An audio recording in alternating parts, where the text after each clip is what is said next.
Torej, dajmo kar v praksi pogledati, kako izgledata okvirna pa vložena zgodba. Če si pogledate besedilo na Wikiviru, ki ga zdajle delim, kar ste upam, da tudi že prebrali, vidite, to je to, kar sem vam prej govoril. S prijateljem Lipušem Košatom in tako naprej sva se sprehajala, pa tole mi nekako ne deluje, saj bo, Torej, najprej imate avtorja, ki to pripoveduje. In potem pa nekaj bo zaštekalo, ampak nič za to. Dobro, in potem pa vidite, da se medtem, ko se onadva pogovarjata, pojavi tretja oseba, to je ta starka, zdaj še ne vemo, kako je ime, veste, da na koncu, če poznate zgodbo, veste, da se razkrije, da je to eden od potomk, hčerka Mete, ki je nastopa v vloženi zgodbi. No, glejte, in potem mati, kako je prišlo do prodaje krniške hube, hube je izraz za posest, za to, za kmečko poslopje. To je grda storija, skurna storija, reče starka, najprej malo dramatičnega premolka, potem pa je začela pripovedovati naslednjo zgodbo krnic. To vam kažem, ta odlomek, zato, da razumete, da se točno na tem delu konča okvirna zgodba in to, kar je zdajle od drugega poglavja naprej, je vložena zgodba. Ker tukaj v tej zgodbi vloženi ni več teh dveh prijateljev. Tukaj smo 100 let nazaj, tudi ta, ki pripoveduje, se dejansko še ni rodil, ampak pripoveduje po spominu. Skratka, najprej imamo osnovno okvirno zgodbo, potem pademo noter v vloženo. In kar sem vam prej hotel povedati, sem pa tja, iz te vložene skočimo na prvi nivo. Okvirno si morate predstavljati na vrh, vloženo pa spodaj. In seveda na koncu, ko se vsa zgodba razkrije, se spet vrnemo nazaj tukaj, kjer se prvi poglavje začne. Torej, v sedanjost, krnic ni več, nekaj porušenih stavb in ta starka tukaj sedi. In se spet srečamo z pripovedovalcem, kar je seveda sam Prežih Hovorant in pa Lipušem Košatom. Ker če vam pogledam tretje poglavje, to je to, ko se konča s tem, ko jo vržejo Meto s krnic, kar dolg prizor je tole. Glejte, se tukaj le vidi, čeprav smo sredi vložene zgodbe, okvirna zgodba seka ven. To, kar sem vam zdajle podčrtal, vam pokaže to. Kar naenkrat avtor hoče, da se mi spomnimo, da se preveč ne vživimo v vloženo zgodbo, da vemo, to dejansko ni osnovna zgodba, to je zgodba v zgodbi. In kar naenkrat smo spet pri starki, ki reče, začetek moje grde zgodbe ni nič posebnega, kar se je zgodilo z Meto, takrat ni bila nobena izjema, dan današnji sicer ne živo več. Torej, govori o tem iz stališča sedanjosti. Torej, tle nas avtor spomni, smo v sedanjih krnicah, smo v literarnem času sedanjosti, tukaj sta pisatelj pa Lipuš Košat in nasproti je starka in ona pripoveduje. Tale dan današnji, ali pa ta začetek moje zgodbe, veste, ti izrazi nimajo smisla, če se vi kot bralci ne zavedate, da je to, kar je bilo pred tem, pa to, kar sledi, dejansko vložena zgodba. Torej, najbolj kdaj so zanimivi, ko malo bolj boste, zdaj že postajate učeni bralci književnosti, ko to spremljate, ker to je izjemno pogost način pripovedovanja, podajanja zgodbe, vložena pa okvirna zgodba. Boste pozorni, brez tega razumevanja vam ne morete razbrati, kaj zdaj ta moja pa dan današnji. Torej, hoče pisatelj, hoče avtor spraviti nas na zavedanje, nismo samo v eni zgodbi, smo v dveh in pač kdaj osnovna okvirna zgodba pošteka ven. Kaj še za dodati? Tudi v filmu je pogost način podajanja okvirne vložene zgodbe. Vsi poznate film Titanik, ki deluje na čisto enakem principu. Najprej imate sedanjost, torej filmsko sedanjost. Veste, da je to vseeno film zdaj že kar nekaj 10 let star, ampak takrat je bil to sedanjost.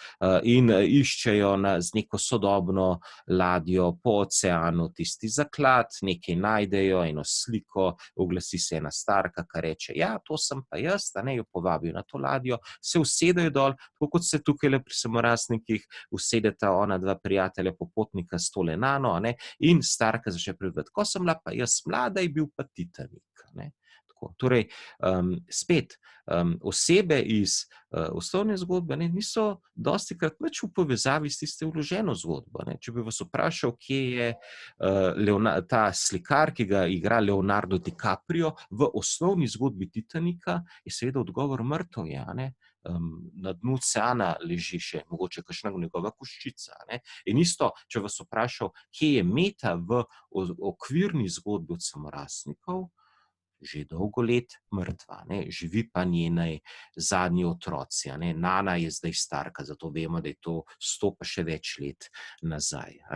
Na tak način razumete, da so to dva časovna okvirja. In seveda jasno je, da je okvirna zgodba praviloma sedanjost, vsaj ta literarna sedanjost, tole bom zdaj tlele dodal.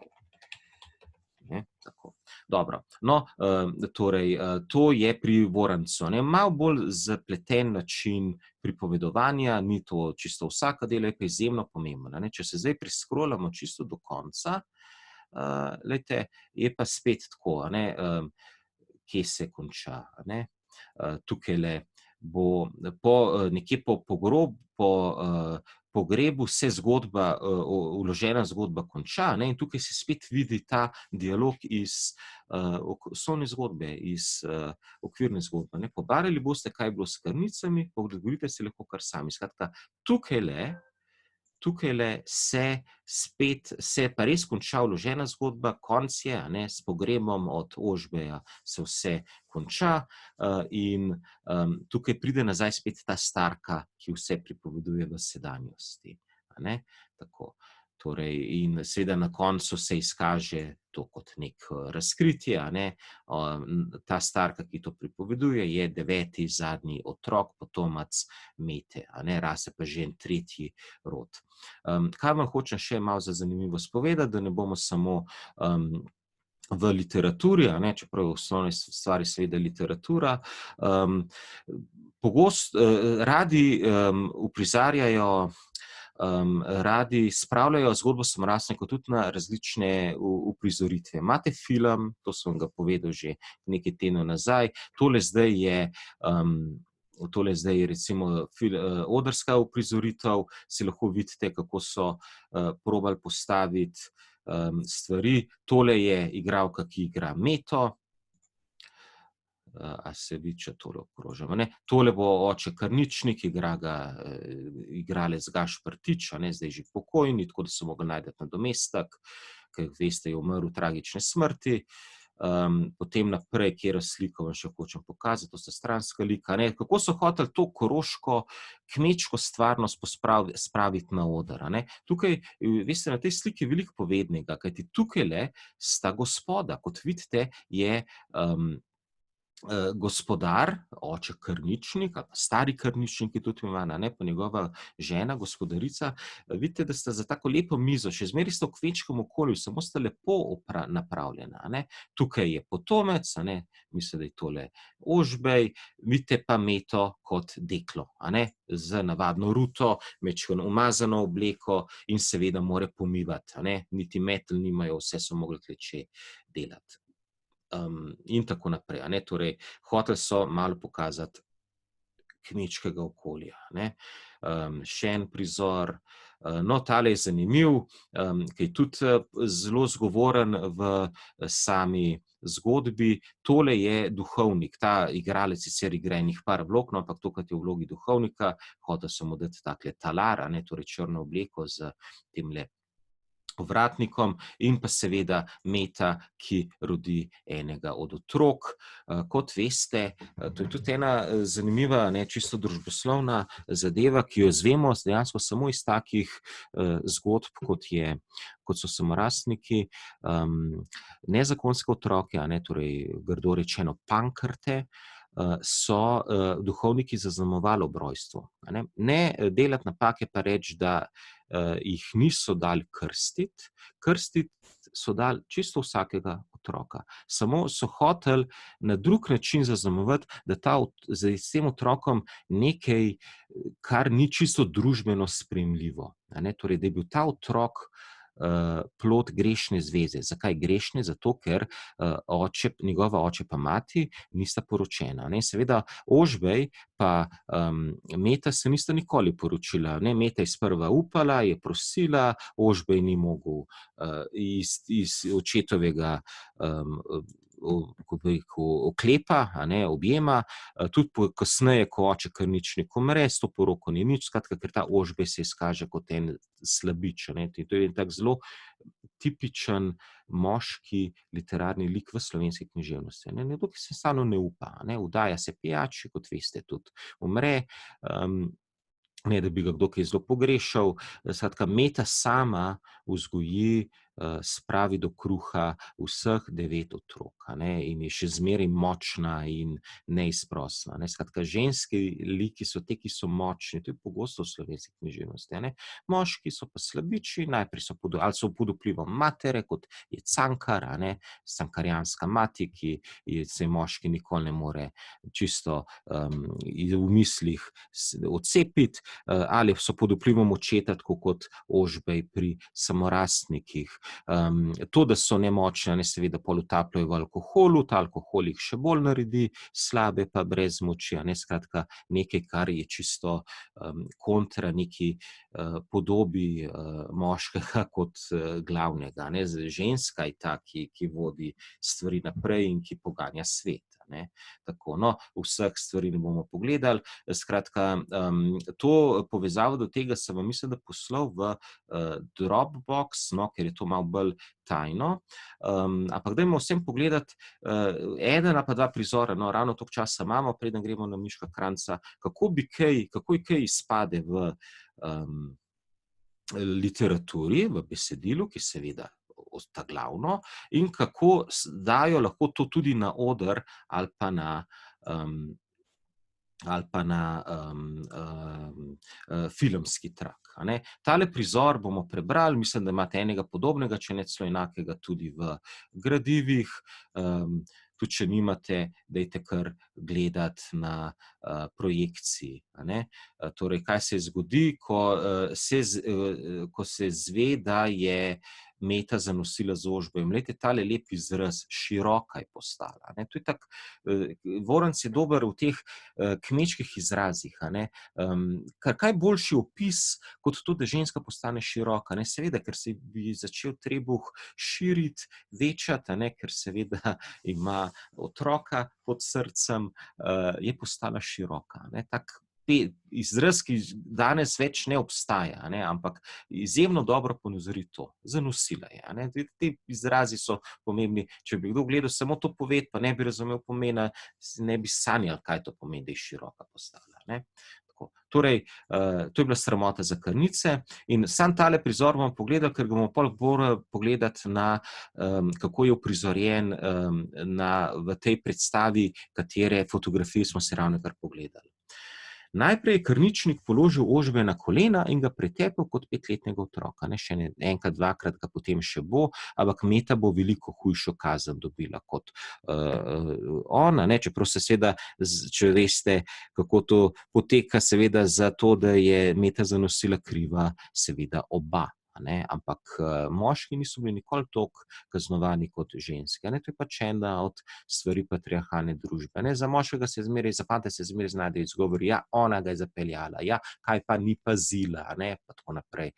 Torej, nikoli niso moški toliko trpeli kot ženske. Tak je pač svet, upam, da je zdaj kaj bolje, čeprav vprašanje. Na Meto zaenkrat ni nihče položil prsta. To, da brž, ko se je izvedelo o nesreči, ni več smela sedeti pri mizi. Zaprli so jo posebno kamero, kjer je vsa odrta, spet en tak kmečki izraz, vsa skrušena, vsa poražena in prestrašena, čakala na sodbo. Drugi dan so zagnali po staro hudobivnico, ki je kot vdova zastopala tudi očeta. Ko je kakor zbegana zver pridrjala na krnice, je že na dvorišču na glas zavekala: Meta, Meta, kaj si storila? Njen jok je pridrl do Metine kamrice, vendar ni mogla materi odgovoriti, ker so njen jok zadušili onemogli krči njenih izjokanih prsi. Toda gorjeti, ubogo dekle, belanski globač. Krničnika sta sprejela mater kakor dva sodnika. Poglejte, hudobivka, kakšno sramoto ste nam rodila. To je tako hecno. Zdaj pa še mati mora odgovarjati za to, kaj je Meta, njena hčerka, naredila. Torej ta ošabnost bogatih kmetov, ker v naslednjem odstavku bodo rekli, mi nismo nič krivi, čeprav je njihov sin oče tega otroka, ki bo privekel na svet nezakonski, ampak ne, mi smo brez krivde, lej ti, stara hudobivnica, kaj ste nam naredili, kot da je ona imela kaj zraven. Obraz nesrečne matere je bil bolj prestrašen kot najbolje nad tem, kar se je zgodilo. Kako tudi ne, doma je imela še 3 majhnih otrok, 2, če tudi mlajših od Mete, pa je služilo za pastirja Podolšjo. Tle imamo sicer nepomemben podatek, da Meta ni edini otrok. Skratka, zmeraj je bilo pri revnih veliko doma otrok in seveda staro hudobivnico skrbi, kaj bo zdaj z Meto. Meta je očitno tudi nekaj mogla nekako zaslužiti in prinašati denar. Na to se o Meti ni več govorilo. Hudobivko so posadili za mizo in pogostili po stari navadi, kakor bi se ne bilo nič zgodilo. Hudobivški materi je bilo, kot bi jedla otavo. Otava je ene slabe sorte seno. To pomeni, da ni nič okušala. Da pa ne bi razžalila hišne gostoljubnosti, je jedla po sili. Vsa hiša je bila tiha, razen gospodarjev ni bilo nikoga na spregled. Vse se je zdelo nekam grozotno praznično. Tle že avtor napoveduje, nekaj se bo zgodilo, nekaj ni čisto v redu. Tam, kjer je ogromno dekel pa hlapcev, vsi so se nekam skrili, kaj se dogaja, kaj se bo zgodilo, zakaj ni nikogar na spregled. Vedeli so, da bo sledila nek obred in da se morajo umakniti. Poslušaj, hudobivnica, nočem ti delati težjega srca, kakršnega po pravici že imaš.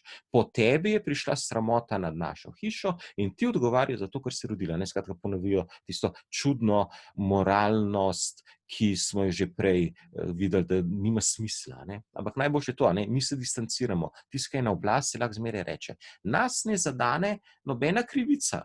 Bolj paziti, kot smo, nismo mogli. Kaj pa so pazili? Seveda se je Ožbej lahko kadarkoli prikradel kmetje, seveda sta se imela rada, ampak to je tako govori nekdo, ki z oblasti moči. Jaz se distanciram. Da pa nihče ne bo mogel kaj čvekati, bom za Pankrta položil na graščini 30 rajniš. To je ena stara enota iz še prejšnje monarhije in se je kar rekel, da so to neki ranki denar. Torej, države ni bilo več, valute pa še kar obstala, ker je bila močna in so temu rekli rajniši. Za 15 rajniš si takrat dobil par volov. To je najbrž spet nekaj iz okvirne zgodbe. Skratka, hočejo nam povedati, koliko je bila vrednost tega, kar je oče Krničnik dal še za prvega svojega vnuka, tudi za drugega je nekaj dal, pol se ni več brigal za to. Ampak gledajte, danes tudi ne vemo, koliko je bil par volov. Tako da, veste, to, da so nam hoteli pojasniti, koliko je nekaj bilo vredno, so pojasnili z nečim, kar nam je še manj jasno. Koliko pa danes kdo ve, kje se sploh da kupiti vola, pa koliko stane. Zato pa mi ti pri svoji krvi obljubiš, da krnice ne bodo ne o tebi, ne o Meti, ne o Pankrtu, nikdar in nikoli več čule. Na graščini v Dobri vasi, tam se bo še dogajal drug prizor, bom poskrbel, da Meta ne bo dobila v bližini službe, hudobivniki pa ne kajže. Torej ravno to, kar ima stara hudobivnica, nek prostor, ki je v resnici od Krničnika, vse to bo poskrbel Krničnik, da ne bodo dobili, da ne bo nič več narejeno. Seveda se njegova želja ne bo uresničila, kajti o hudobivnikih se bo še veliko govorilo. Hudobivnico je strah stiskal za grlo.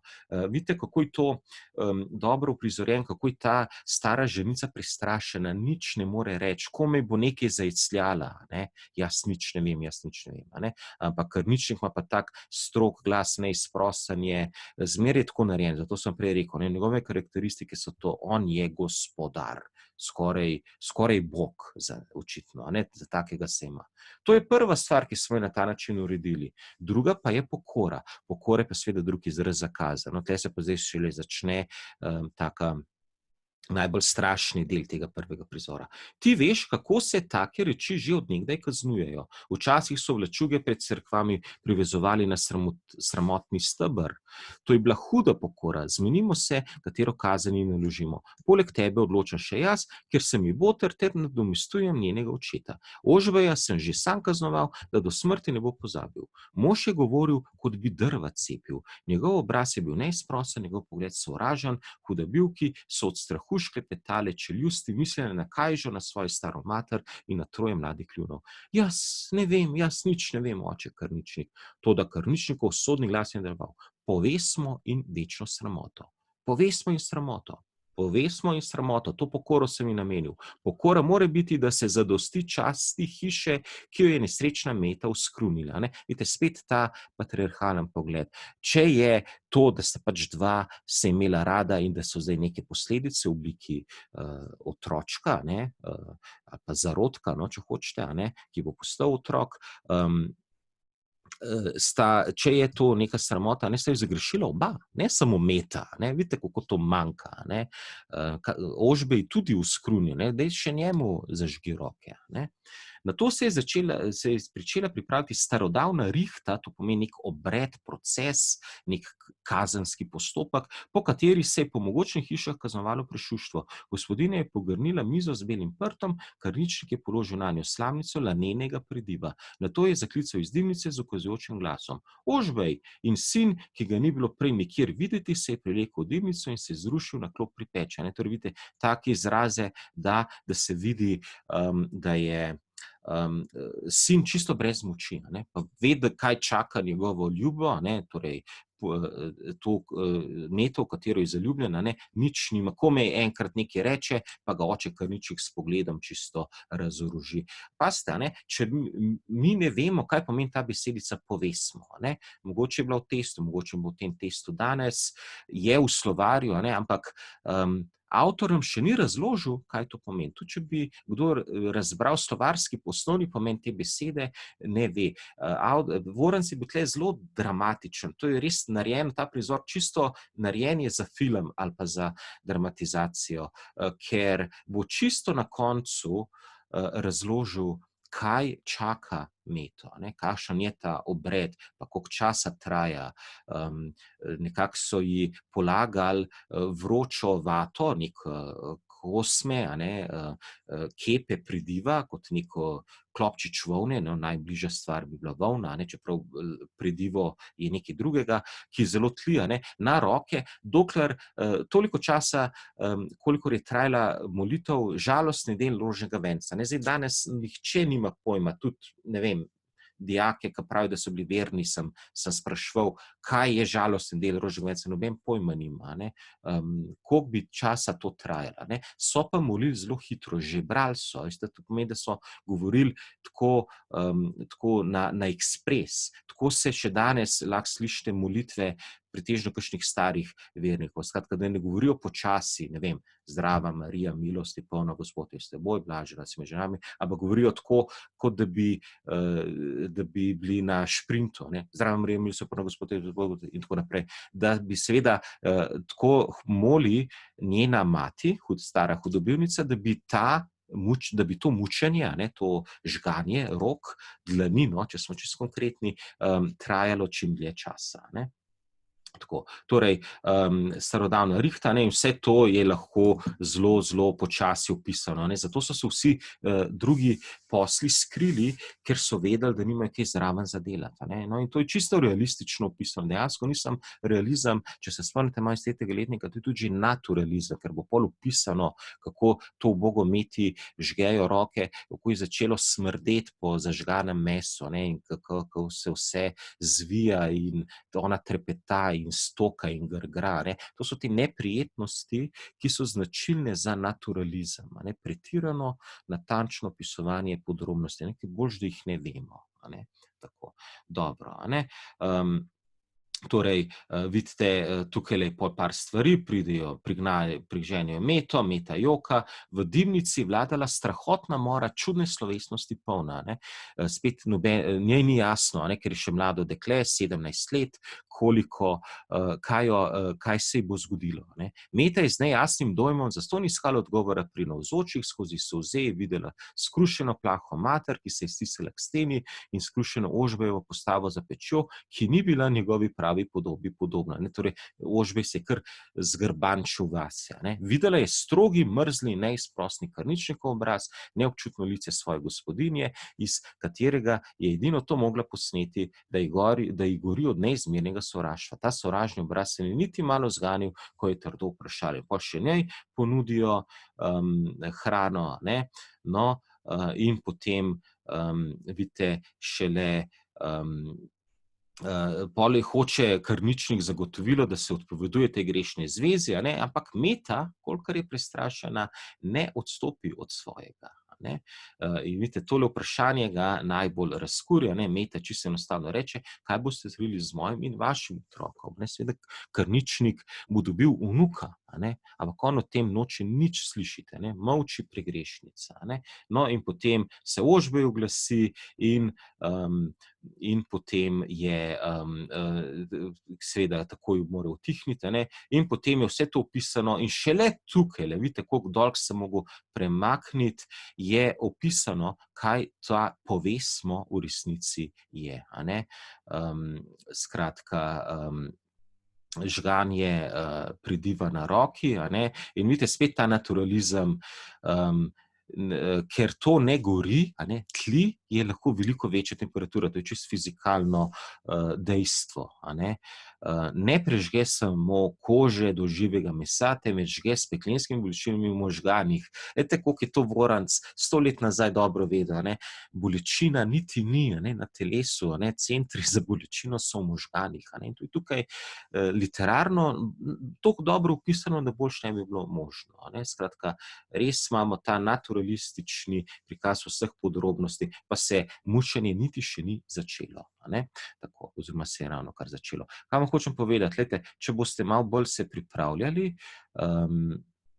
samo da vidim, a ne, tukajle imate Fran, če vtipkate besedico povesmo, ne, beseda srednjega spola, danes čisto zastarela, vidite, da jo slovarji poznajo. Mogoče tudi, ne, tako si jaz nekako upam trditi, po zaslugi Vorančeve novele Samorastniki, skratka, v šop zvito očiščeno predivo za ročno predenje, a ne, nek klobčič tkanine, iz katere potem rata oblačila ali pa volna ali pa kaj podobnega, a ne. Skratka, snop. In to je ideja, to je res nabasano skupaj in ne zagori z ognjem, ampak počasi tli, a ne. Iz tega se seveda potem veliko večja temperatura razvije in zato to izjemno boli, a ne. Ampak da ne bomo do konca prebrali, samo sekundo, bi vam pokazal, samo zvok moram deliti, ravno tole, kar imamo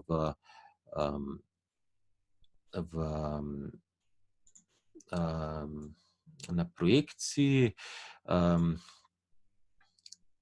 tole, a ne, tale del. Kako je to, kar smo ravnokar prebrali, mislim, da bi zvok mogli slišati, kako se to sliši v tejle predstavi na odru, a ne. Vidite ubogo Karničnico, a ne, staro mamo, ženico in tukajle, hudobivnico in tukajle sta mama Karničnica, ne, in pa seveda oče Karničnik v fenomenalni interpretaciji Gašperja Tiča, ne. On je res uspel zaigrati take gospodovalne vloge. Jaz ne vem. Vidite, ona je taka negotova. Jaz nič ne vem, gospod Karničnik. Povesmo. In večno sramoto hočem za pokora. Pomagaj. Povesno in sramoto. Povesno in sramoto.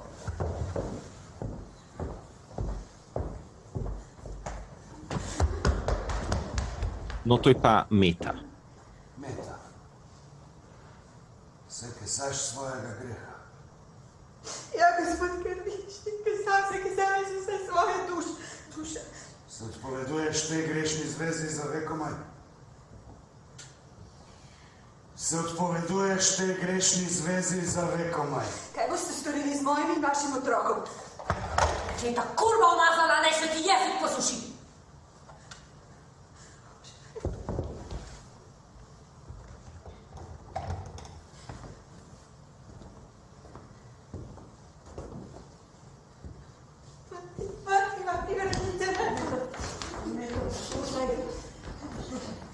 Bodi trdna in močna. Slišiš? Močna. Kar trpiš, trpi za svojo dušo.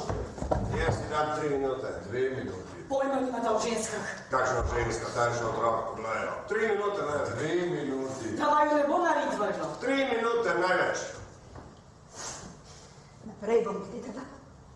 Samo naprej. Naravnost naprej. Tja pod klub. Kamenček. Tisti majhen kamenček. Tja, samo tja nikamor drugam. Tja bom gledala v tisti majhen kamenček tam pod klopjo. Ne bom kričala. Nobenega glasu. Ne bo. Ne sme. A slišite mamo, hudobilnico, ki zadaj moli, a ne, to je tisto, molt morijo rožni ven. Kač! Klop! Glej! Tja! Povesmo ali kazen z žganjem dlani je starodavna pravica svobodnih kmetov. Uporabljamo jo že stoletja. Tako kaznujemo svoje klapce in dekle za njihove prekrške. Prešuštvo je med najpogostejšimi. Pa tudi kraja, lenoba in nepokorščina se uspešno sankcionirajo s to metodo. 5 minut. Kaj sem vama rekla? Kamenček! Kamenček! Klop! Glej! Tja! Glej! Tja! Kamenček! Kriči! Tiha! Poslušaj! Ne poslušaj! Mati! 10 minut. Kaznovanje grešnika lahko traja največ tako dolgo, kot je potrebno, da navzoči zmolijo žalostni del rožnega venca. Lahko pa tudi manj. Kako daleč smo? Še niti na polovici. Dobro, ne? Torej, toliko za predstavo. Vidite, da so zelo spretno si rešili to odrsko interpretacijo postavitev, ne, z neko svečo, ki jo ona potem z dlanjo ugasne, seveda simbolno ponazorijo to, da ji v literarni zgodbi, a ne, Krničnik nalaga te žareče, tleče kosme pridiva in to seveda čedalje bolj boli. A ne? Torej, lahko bi naredili kakšen drug trik, pa mogoče ne bi deloval. Tole, če bi gledali v pravi postavitvi na odru, da je ta prizor kar šokanten, a ne? Pa je to dejansko šele začetek mučenja. Ne? In tlele je opisano, ne, čeprav ne vem, je tudi v resnici, da je celoten postopek trajal 25 ali 26 minut. Ne? Je ta molitev žalosti del rožnega venca res toliko dolga, ali je hudobilnica nakrat zelo počasi to govorila, skratka, to je. Ne? Ampak pazite, v zgodbi je poudarjeno, da so jo potem, ne, pribičale po golem telesu, ne, zvezale so ji kiklo in jo po spodnjem delu, po mednožju pribičale njene sodelavke, to je bilo še hujše ponižanje, ne, in potem je dejansko hujši del pa šele pride, ne, to je pa tretji del, to je tisti utrinek, okvirne zgodbe, ki je znotraj pripovedi. In ravno, ko se poglobimo v to meto, pride ta starka pa reče, no, sej to, kar se je do zdaj zgodilo, v bistvu še ni nič hudega, takoj šele pride. Ne? Zakaj? Zato, ker to prvo, kar se je zgodilo, je bilo, ko je bila noseča s prvim otrokom, ne? Torej, ko je zanosila. Po rojstvu se ni nič hudega zgodilo, pa itak je mogla iti stran, pol pa pride, ne da bi kaj komu vedela, kmalu zatem roditi drugega otroka. A ne? Tukajle, a ne? To je huje, kot bi udarilo iz jasnega, ker so vsi že pozabili, veste, da je to moglo biti vsaj blizu 2 leti, a ne? Da se je prvi rodil, ki je ime mu Gav, G-A-L, pa drugi, ki je ime Gabar, to so vsa imena, ki jih je dal župnik, kajti ona ni imela možnosti sama imeti, je želela, da bi bil otrok, ker je sin ime po očetu, ampak je duhovnik sklenil drugače. To je tista stigmatizacija, ki sem jo prej povedal, ne? Otroke so krstili, tudi nezakonske, ne? Tudi matkovi Tini bi krstila otroka, veste, da se je v tisti ekspresionistični zgodbici kar sama Devica Marija spusti dol pa naredi krsta, ne?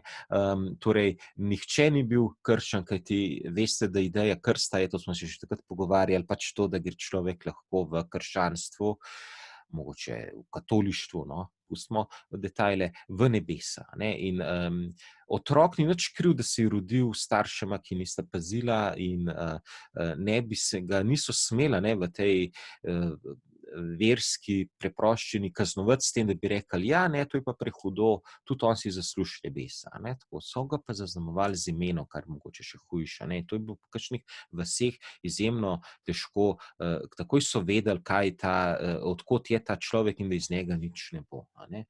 No, tako, torej, potem pa je ta prizor, ko jo privedejo na graščino, a ne? Tako, torej, stari krničnik spet je do nezavesti pri tej požbi, a ne? Ko je dobil drugega vnuka, nakar je ta za nekaj dni izginil iz hiše, a ne? Bil je spet pijan, skratka, imamo že poudarek, da bo postal počasi alkoholik.